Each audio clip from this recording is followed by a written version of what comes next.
રાસાયણિક ખાતરના ભાવમાં વધારો જાહેર કરવામાં આવ્યો છે અને તેને પગલે ખેડૂતોમાં રોષ ભભૂકી ઉઠ્યો છે। રાસાયણિક ખાતરના વધેલા ભાવ અંગે રાજકોટના ધોરાજીના ખેડૂતોએ પોતાની નારાજગી વ્યક્ત કરી અને ભાવ વધારાને અયોગ્ય ગણાવ્યું। ખેડૂતોનો આક્ષેપ છે કે ખાતર વગર ઉનાળુ વાવેતર શક્ય નથી। એક તરફ દેશી ખાતર મળી નથી રહ્યું અને બીજી તરફ રાસાયણિક ખાતરનો ભાવ વધારીને સરકાર ખેડૂતોની કમર તોડી રહી છે।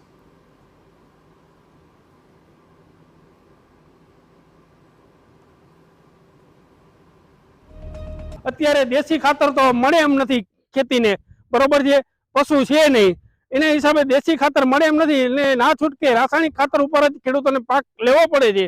તો આ સરકારે તોતિંગ ભાવ વધારો કરી અને ખેડૂતોની કમર તોડી છે। તો આ સરકાર છે એ તાત્કાલિક ભાવ વધારો પાછો ખેંચે અને ખેડૂતોને રાહત મળે એવું કરે।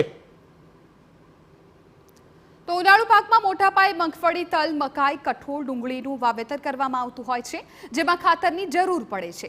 ખેડૂતોને તેમની જણસના પૂરા ભાવ નથી મળી રહ્યા અને ઉપરથી ઇફકોએ રાસાયણિક ખાતરમાં 50 કિલોની બેગ દીઠ ₹250નો વધારો કર્યો છે। ખેડૂતોનો આક્ષેપ છે કે આવી રીતે ભાવ વધારીને તંત્ર ખેડૂતોને આત્મહત્યા તરફ ધકેલી રહ્યું છે।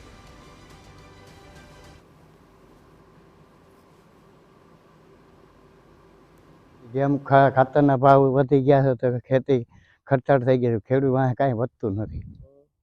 પૂરતા ભાવ મળે છે? પૂરતા ભાવ મળતા નથી।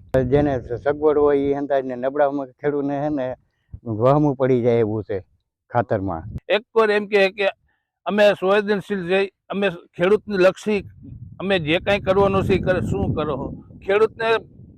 વસંતભાઈ, શું કહેશો, આ ભાવ વધારાથી કેવી અસર પડશે નવા વાવેતર? ખેડૂત નવા વાવેતરની અંદર વગર ખાતરે ખેડૂત વાવેતર કરશે। ખેડૂતને અત્યારે આ ₹250 તોતિંગ ભાવ વધારો આવ્યો છે જે NPK DAP માં, એ ખેડૂતને પોસાય એમ નથી। ખેડૂત આત્મહત્યા તરફ જઈ રહ્યો છે।